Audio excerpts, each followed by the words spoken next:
തീർച്ചയായിട്ടും സുതാര്യമാകണം എന്ന് തന്നെയാണ് എൻ്റെ നിലപാട്. ഈ വിഷയത്തിലൊരു വൈകാരികമായ തലമുണ്ട്, രാഷ്ട്രീയമായ തലമുണ്ട്, നിയമപരമായ തലമുണ്ട്. ഞാനിതിൻ്റെ നിയമപരമായ തലം നമ്മൾ പരിശോധിക്കുകയാണെങ്കിൽ അത് ഡിസംബർ 6-ാം തീയതി ഇനി ഹൈക്കോടതി ഈ കേസ് ഡയറി പരിശോധിക്കുമ്പോഴായിരിക്കും ഇതുവരെയുള്ള അന്വേഷണത്തിൽ വീഴ്ചകളുണ്ടോ ഇല്ലയോ എന്ന് നമുക്ക് മനസ്സിലാവുക. ഈ ഘട്ടം വരെയും നമ്മുടെ മുന്നിലുള്ളത് നവീൻ ബാബുവിൻ്റെ ഭാര്യ കെ മഞ്ജുഷ നൽകിയിരിക്കുന്ന ഹൈക്കോടതിയിലെ ഹർജിയിൽ പറയുന്ന ആരോപണങ്ങൾ മാത്രമാണ്.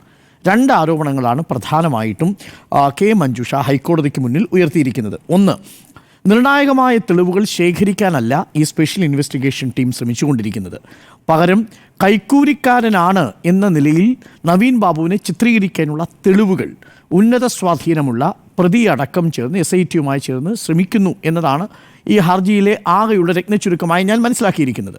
മാത്രവുമല്ല, ഇതിൽ കൊലപാതകമാണോ തുടങ്ങിയ കാര്യങ്ങൾ അന്വേഷിക്കണം.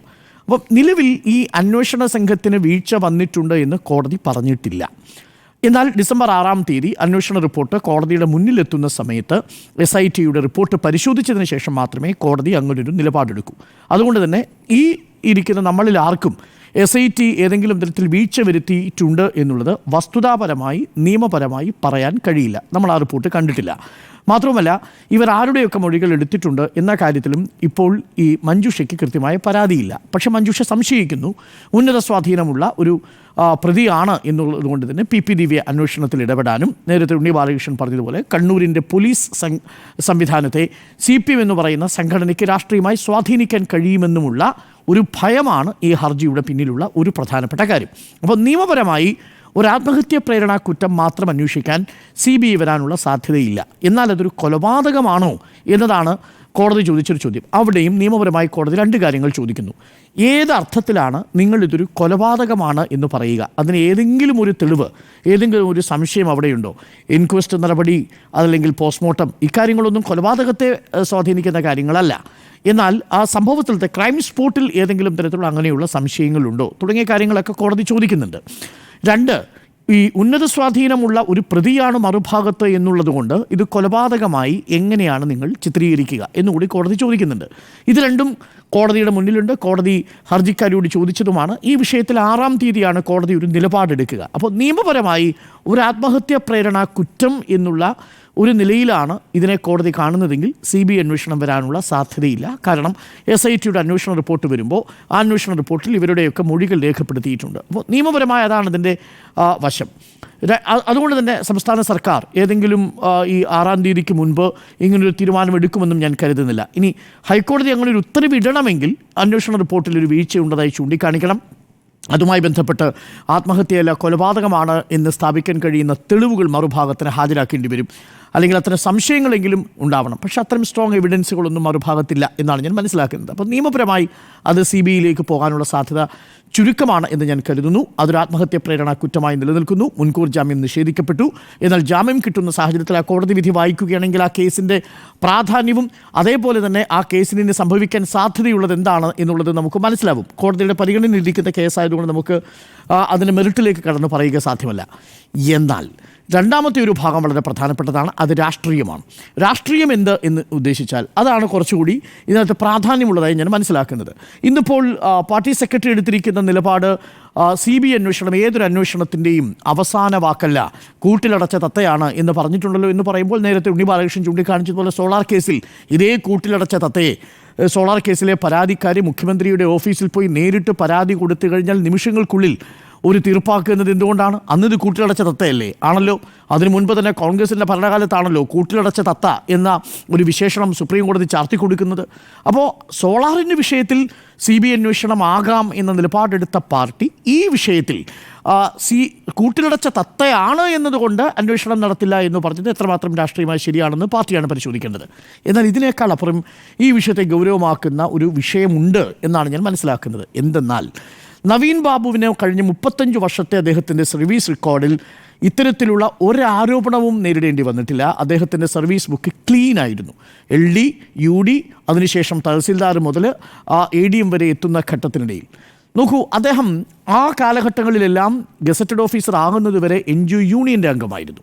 പിന്നീട് അദ്ദേഹം KGOA എന്ന് പറയുന്ന ഗസറ്റഡ് ഓഫീസ് അസോസിയേഷൻ്റെ സംഘത്തിലാണുള്ളത്.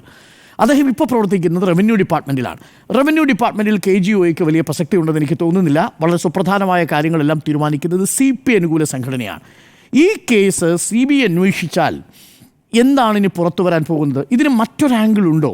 നവീൻ ബാബുവും പ്രശാന്തനും ഉൾപ്പെട്ടതല്ലാതെ ഈ കേസിൽ നവീൻ ബാബുവിനെ ഈ കൈക്കൂലി വാങ്ങുന്നതിന് പ്രേരിപ്പിച്ച എന്തെങ്കിലും സംഘടനാ സംവിധാനം റവന്യൂ വകുപ്പിനുള്ളിൽ പ്രവർത്തിക്കുന്നുണ്ടോ? ആ റവന്യൂ വകുപ്പിലെ ഏതെങ്കിലും ഒരു സംഘടന ഈ വിഷയത്തിൽ ഇടപെട്ടിട്ടുണ്ടോ? ഇക്കാര്യങ്ങൾ പുറത്തു വരേണ്ടതാണ്. കാര്യം റവന്യൂ വകുപ്പുമായി ബന്ധപ്പെട്ട് മറ്റെല്ലാ വകുപ്പുകളിലും അതാത് സംഘടനകളിൽ മായി ബന്ധപ്പെട്ട ആരോപണങ്ങൾ ഉയരുന്നത് പോലെ ഏറിയും തെളിഞ്ഞും ഈ വിഷയത്തിലും CPIയുടെ സംഘടനയ്ക്ക് ഇതിലുള്ള ഉത്തരവാദിത്വം എന്താണ് എന്നുള്ളത് അന്വേഷണ ഏജൻസികൾ പുറത്തു കൊണ്ടുവരേണ്ടതാണ്. ഇനിയും സുതാര്യമാകാനുള്ളൊരു ഭാഗം അതായിട്ടാണ് ഞാൻ മനസ്സിലാക്കുന്നത്. കാരണം ഈ നവീൻ ബാബുവിന് ട്രാൻസ്ഫർ കൊടുക്കുന്നത് പോലും ഈ പറയുന്ന KGOയുടെ നിർദ്ദേശത്തെ തുടർന്നല്ല, പകരം CPI അനുകൂല സംഘടന ഇടപെട്ടാണ് എന്നാണ് ഞാൻ മനസ്സിലാക്കുന്നത്. അപ്പോൾ അങ്ങനെയൊക്കെയുള്ള ഇടപാടുകൾ അവിടെ നടന്നിട്ടുണ്ട്, സമ്മർദ്ദങ്ങൾ അവിടെ നടന്നിട്ടുണ്ട്. ഇത്തരം ഇടപാടുകളിൽ ഏതെങ്കിലും തരത്തിലുള്ളൊരു ആനുകൂല്യം ഈ CPIയുടെ റവന്യൂ സംഘടനയുടെ ഏതെങ്കിലും ഒരു ഭാഗത്തു നിന്ന് ഉണ്ടായിട്ടുണ്ടോ? ഇതൊക്കെ സംശയങ്ങൾ മാത്രമാണ്, പൊതുസമൂഹത്തിൻ്റെ മുന്നിലുള്ളതാണ്. അതുകൊണ്ട് തന്നെ CBI അന്വേഷണം നടക്കുകയാണെങ്കിൽ സ്വാഭാവികമായും ഇതിൻ്റെ ഡീറ്റെയിൽ വോയിസ് റെക്കോർഡുകൾ പരിശോധിക്കേണ്ടി വരും. അത് SIT അന്വേഷിച്ചാലും നടക്കും. പക്ഷേ ഈ സർക്കാരിൻ്റെ കാലത്ത് LDFിൽ ഏതെങ്കിലും ഒരു സർവീസ് സംഘടനയെ പ്രതിക്കൂട്ടിൽ നിർത്തുന്ന തരത്തിലുള്ള റിപ്പോർട്ട് വരുമെന്ന് ഞാൻ പ്രതീക്ഷിക്കുന്നില്ല. അങ്ങനെ ഒരു തേർഡ് ആംഗിൾ, ഒരു മൂന്നാമത്തെ ഒരു ലെഗ് ഇതിനകത്തുണ്ടോ എന്നുള്ളത് പുറത്തു വരേണ്ടതാണ്. അവിടെയാണ് രാഷ്ട്രീയമായി ഈ അന്വേഷണം കൂടുതൽ സുതാര്യമാകുന്നത്. ഞാൻ KC വേണുഗോപാലിൻ്റെ ഒരു വാചകം ഓർമ്മിക്കുകയാണ്. നമ്മുടെ നാട്ടിലെ സിസ്റ്റം ശരിയല്ല എന്ന് KC വേണുഗോപാൽ പറഞ്ഞത് ആ അർത്ഥത്തിൽ കൂടിയാണ്. ഇതേതെങ്കിലും തരത്തിലൊരു വ്യക്തി എന്ന നിലയിൽ നവീൻ ബാബു കൈക്കൂലി വാങ്ങി എന്നൊരു ആരോപണം നമുക്ക് ആർക്കും ഉന്നയിക്കുക സാധ്യമല്ല. അത്തരമൊരു തെളിവ് നമ്മുടെ കയ്യിലില്ല. പക്ഷേ അദ്ദേഹം നിർബന്ധിതനായിട്ടുണ്ടോ എന്നുള്ളത് വളരെ പ്രധാനപ്പെട്ട കാര്യമാണ്. ഈ കേസുമായി ബന്ധപ്പെട്ട് കളക്ടറുടെ പക്കലൊരു മൊഴിയുണ്ടല്ലോ. ആ മൊഴിയിൽ പറഞ്ഞിരുന്ന ഒരു കാര്യമെന്ന് പറയുന്നത് തനിക്ക് തെറ്റുപറ്റിപ്പോയി എന്ന് അദ്ദേഹം പറയുമ്പോൾ അവരുടെ കയ്യിൽ തെളിവുകളുണ്ട് എന്നുള്ളൊരാശങ്കയാണ് പ്രകടിപ്പിച്ചതെങ്കിലോ? ഇതൊക്കെ ഇനി പുറത്തു വരേണ്ടതാണ്. അങ്ങനെയാണെങ്കിൽ നവീൻ ബാബുവിനെ മുന്നിൽ നിർത്തി ഇത്തരം ഈ സിസ്റ്റത്തെ പൊല്യൂട്ട് ചെയ്യുന്ന മറ്റ് ഏജൻസികൾ ഉണ്ടോ എന്നുള്ളതും ഈ അന്വേഷണത്തിൻ്റെ കൂടി ഭാഗമാകേണ്ടതാണ്. അങ്ങനൊരു സിസ്റ്റത്തിൻ്റെ വിക്റ്റിമായി നമ്മളുടെ നവീൻ ബാബു മാറുകയായിരുന്നോ? ഒരു കുടുംബത്തെ അനാഥമാകുന്ന രീതിയിൽ ഒരു സിസ്റ്റം നവീൻ ബാബുവിനെ കൊണ്ട് ചെയ്യിക്കുകയായിരുന്നോ? തുടങ്ങിയ കാര്യങ്ങളൊക്കെ പുറത്തു വരണം. അത് PP ദിവ്യയിൽ മാത്രം ഒതുങ്ങി നിൽക്കുന്നതല്ല എന്നതാണ് എൻ്റെ ടേക്ക്. അത് PP ദിവ്യയെ നമുക്ക് മുന്നിൽ നിർത്താം, പക്ഷേ അതിന് പിന്നിൽ ഈ സിസ്റ്റത്തിൻ്റെ ഒരു വലിയ ഇൻവോൾവ്മെൻ്റ് ഉണ്ട്. അതിൽ ഞാൻ നേരത്തെ സൂചിപ്പിച്ചതുപോലെ ഏതെങ്കിലും സർവീസ് സംഘടനകൾക്ക് പങ്കുണ്ടോ തുടങ്ങിയ കാര്യങ്ങൾ പുറത്തു വരണം. മൂന്നാമത്തെ തലം തീർച്ചയായും വൈകാരികമായ തലമാണ്. ആ വൈകാരികമായ തലത്തിൽ ആ കുടുംബത്തിൻ്റെ ആശങ്കകൾ നമ്മുടെ ഓരോരുത്തരുടെയും ആശങ്കയാണ്.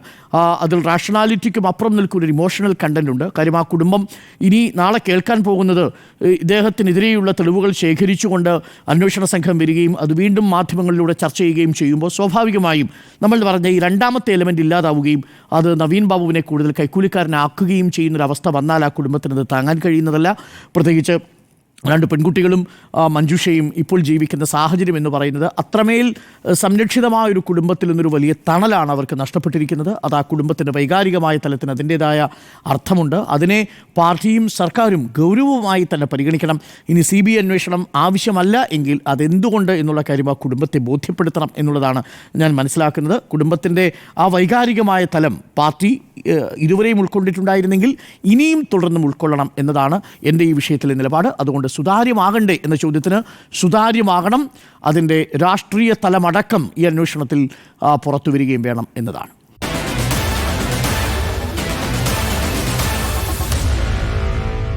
Meet the editors.